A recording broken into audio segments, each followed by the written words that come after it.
پاکستان اور امریکہ کے درمیان تجارتی ڈیل ہو گئی۔ صدر ڈونلڈ ٹرمپ نے اعلان کر دیا ڈیل کے تحت امریکہ اور پاکستان اپنے اپنے تیل کے ذخائر کو مل کر تلاش کریں گے۔ دونوں حکومتیں اسرائیل کمپنی کا طے کریں گی جو تیل کی تلاش کرے گی۔ امریکی صدر نے کہا کہ پاکستان امریکہ تیل تنصیبات کی ترقی کے لیے مل کر کام کریں گے۔ ہو سکتا ہے جلد پاکستان اپنا تیل بھارت کو بھی برآمد کرے۔ امریکی صدر نے کہا کہ اسی طرح دوسرے مالی ٹیرف میں کمی کے لیے پیشکش کر رہے ہیں، اس سے تجارتی خسارہ کم کرنے میں مدد ملے گی۔ جنگ جو جیتی ہے آپ نے، آپ کی افواج نے، آپ ان کی جو دلیری، ان کی جو ایکسپرٹیز، اور وہ بھی کنونشنل وارفیئر میں دنیا دنگ رہ گئی ہے۔ فیلڈ مارشل نے فرنٹ سے لیڈ کیا، ایئر فورس نے کمال کر دی۔ تو یہ ہے نتھنگ سکسیڈز لائک سکسیس۔ پاکستان کی جنگ میں جیت سے دنیا دنگ رہ گئی۔ بھارت کے خلاف کامیابی پر آج تک تذکرے ہو رہے ہیں۔ وزیر اعظم شہباز شریف کا کابینہ اجلاس سے خطاب، کہا فیلڈ مارشل عاصم منیر نے فرنٹ سے لیڈ کیا، ایئر فورس نے کمال کر دکھایا۔ ایئر فورس کی کارکردگی سے قوم کا سر فخر سے بلند ہو گیا۔ پوری قوم کی یکجہتی نے ہماری کامیابی کو ممکن بنایا۔ دہشت گردی کے خلاف جنگ میں قوم متحد ہے۔ دہشت گردوں کے ناپاک عزائم کو ناکام بنانے کا عزم دہرایا گیا۔ شہداء کی قربانیاں رائیگاں نہیں جائیں گی۔ غزہ میں ظلم و بربریت کی ایسی مثالیں تاریخ میں نہیں ملتی۔ پاکستان کی قوم غزہ پر یکسو ہے۔ ہمارا موقف بالکل واضح ہے۔ غزہ کے لیے پاکستان کی آواز دیگر ملکوں کے ساتھ مل کر ایک توانا آواز بنے گی۔ دوستی اپنی جگہ، توہین برداشت نہیں۔ امریکی صدر ڈونلڈ ٹرمپ کا بھارت پر 25% ٹیرف لگانے کا اعلان، نئی دہلی میں ہلچل۔ امریکی صدر نے کہا کہ بھارت نے ہمیشہ روس سے اکثریتی فوجی ساز و سامان خریدا ہے۔ توانائی کے شعبے بھی وہ چین کے ساتھ روس کا سب سے بڑا خریدار رہا۔ بھارت نے دوست ہونے کے باوجود ہم سے کم کاروبار کیا۔ بھارت دنیا میں سب سے زیادہ ٹیرف وصول کرتا ہے مگر ہمیں کم دیتا ہے۔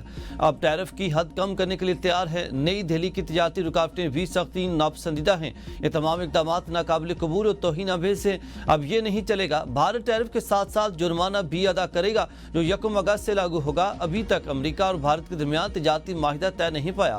بھارت امریکہ سے بھاری ٹیرف لیتا ہے، اب نہیں لے گا۔ 1 اگست تجارتی معاہدوں کے لیے ڈیڈ لائن میں توسیع نہیں کی جائے گی۔ بھارت امریکہ کو سالانہ تقریباً $86 ارب کو برآمدات کرتا ہے۔ امریکہ کو کی جانے والی برآمدات میں ادویات، ٹیلی کام آلات، جواہرات اور گارمنٹ شامل ہیں۔ اگر یہ پابندی مستقل رہی تو بھارتی برآمدات میں بڑی کمی آ گئی۔ پارٹی دباؤ ہے، اے پی سی ملتوی نہیں کر سکتا۔ علی مین کا مقتدر حلقوں کی درخواست پر جواب۔ وزیر اعلیٰ کا کہنا ہے کہ میرا صوبہ اور عوام کے لیے اپنا موقف ہے۔ صوبے اور عوام کے لیے حقوق کے بزدلوں کا ساتھ دینا کا انتظار نہیں کر سکتا۔ اے پی سی سے اپوزیشن نے بائیکاٹ کیا جو ان کی ذاتی پسند و ترجیحات ہیں۔ امن و امان کی صورتحال بہتر بنانے کے لیے اپوزیشن سمیت ہر کسی سے بات کرنے کے لیے تیار ہوں۔ مل کر امن قائم کرنا ہے۔ دہشت گردوں کو کسی صورت آبادیوں پر نہیں چھپنے دیں گے۔ دشمن ممالک کبھی بھی نہیں چاہتے کہ پاکستان میں امن و استحکام ہو۔ دہشت گردی کے تمام تانے بانے بھی انہی دشمن ممالک کے ساتھ ہی جڑتے ہیں۔ اس کا خاتمہ ہم سب نے مل کر کرنا ہے۔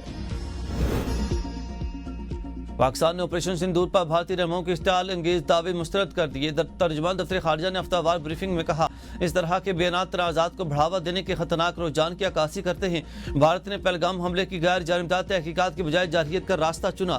بھارت کے نام نہاد آپریشن مہادیو کی کوئی حیثیت نہیں۔ بھارتی وزیر داخلہ کا بیان جھوٹ اور غلط بیانیوں سے بھرپور ہے۔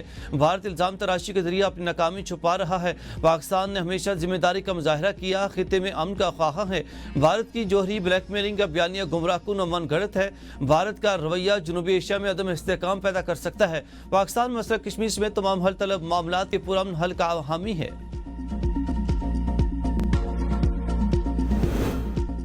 بھارتی پارلیمنٹ میں نرندر سرنڈر کے نعرے لگ گئے جب بچن کی کڑی تنقید، کہا کہ بیویوں نے اپنے شوہروں کو کھو دیا، سوگ میں سندور پہنچ دیا اور آپ اسے آپریشن سندور کہتے ہیں۔ وزیر اعظم نریندر مودی پر اپوزیشن کی شدید تنقید۔ راہل گاندھی نے کہا کہ ہر کوئی جانتا ہے کہ مودی ٹرمپ کو جھوٹا نہیں کہہ سکتے کیونکہ وہ اس قابل نہیں۔ کانگریس صدر ملکارجن کھڑگے نے کہا کہ دال میں کچھ کالا ہے۔ گورجیت سنگھ جولا نے کہا کہ ہم تو کہہ رہے ہیں کہ 35 رافیل کو لائن میں کھڑا کر کے پاکستان کو چپ کرا دو۔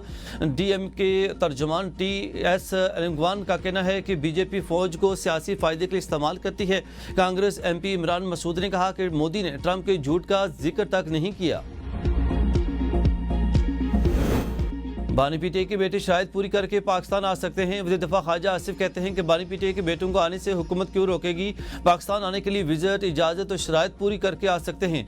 मैंने मीडिया पर ही पढ़ा है कि वालिद ने मना किया कि वो ना आए। उनका कहना था कि अगर बानी पीटीआई के बेटे फैसले कर रहे हैं तो बिल्कुल पाकिस्तान आए। हमारा मौक़िफ़ सिर्फ ये है कि पीटीआई तशद्दुद की तरफ रुजू ना करे। एहतजाज करना सियासी जमातों का हक होता है, उन्हें इसकी इजाज़त होगी। अगर पीटीआई चाहती है कि 9 मई या 26 नवंबर फिर बर्पा करे तो इसकी इजाज़त नहीं दी जाएगी। वज़ीर दिफा का कहना था कि पाकिस्तान ने मोदी की साख मट्टी में मिला दी। भारतीय वज़ीर आज़म अब बैनुल-अक़वामी मज़ाक बन चुके हैं।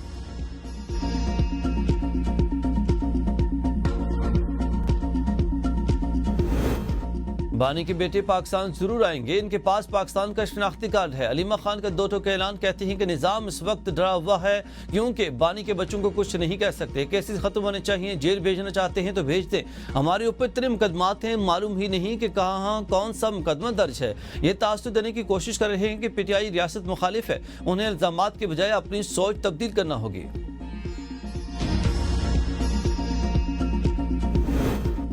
फुप्पो की ख्वाहिश पूरी ना हो सकी, भतीजे पाकिस्तान नहीं आ रहे। अज़मा बुखारी का अलीमा खान पर तंज कहा। साबिक भावज ने अपने बच्चों को पाकिस्तान जाने से रोक दिया। जब महात्मा के अपने बच्चे ही एहतजाज में शामिल नहीं होंगे तो इनकलाब कैसे आना था। 5 अगस्त का एहतजाज आगाज से कबल ही फ्लॉप शो हो गया। अलीमा बाजी ने भी 5 अगस्त के नाम निहात एहतजाज की नाकामी की पेशगी इतला दे दी। पीटीआई की मौजूदा क़यादत भी एहतजाज की हामी नहीं। खैबर पख्तूनख्वा के बलदियाती इदारों में 354 अरब की माली बेज़ाब्तियों चार्जशीट है।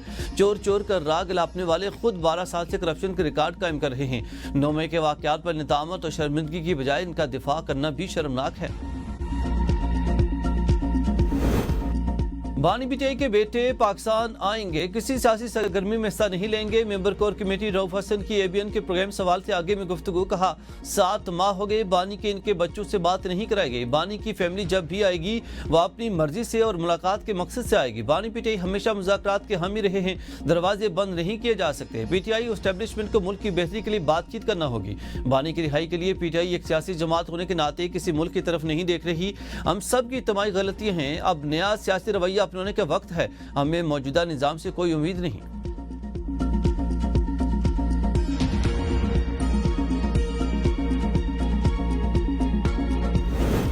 ताजे तंजीमों का शरह सूद सिंगल डिजिट तक लाने का मुतालबा मुस्तरद। शरह सूद 11% पर बरकरार। स्टेट बैंक ने नए माली साल की पहली मॉनेटरी पॉलिसी का ऐलान कर दिया।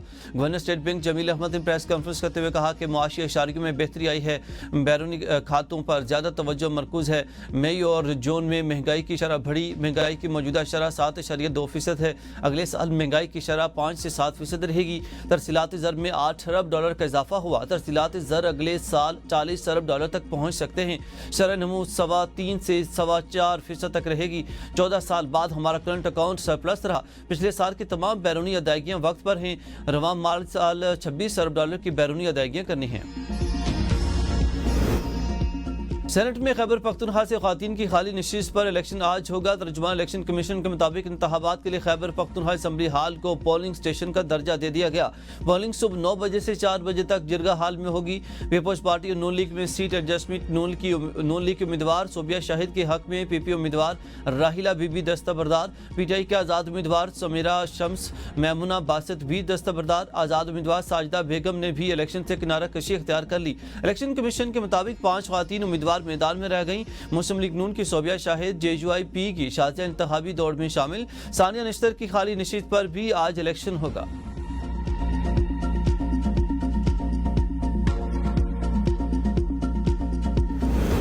अपोजिशन लीडर उमर अयूब का चीफ जस्टिस को खात। चीफ जस्टिस यकशा अफरीदी ने उमर अयूब से रब्ता कर लिया। जुम्मे को मुलाकात के लिए बुला लिया। उमर अयूब का चीफ जस्टिस इस्लामाबाद में मिलने से इनकार।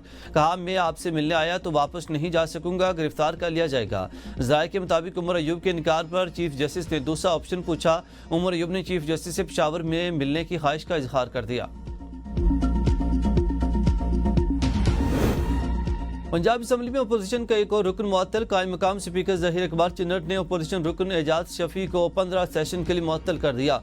एजाज शफी को गैर पार्लिमानी और नाजेबा अल्फाज के इस्तेमाल करने पर मुअत्तल किया गया। हुकूमती रुकन को थप्पड़ मारने पर खालिद डोगर और शेख इम्तियाज़ को भी मुअत्तल किया गया था।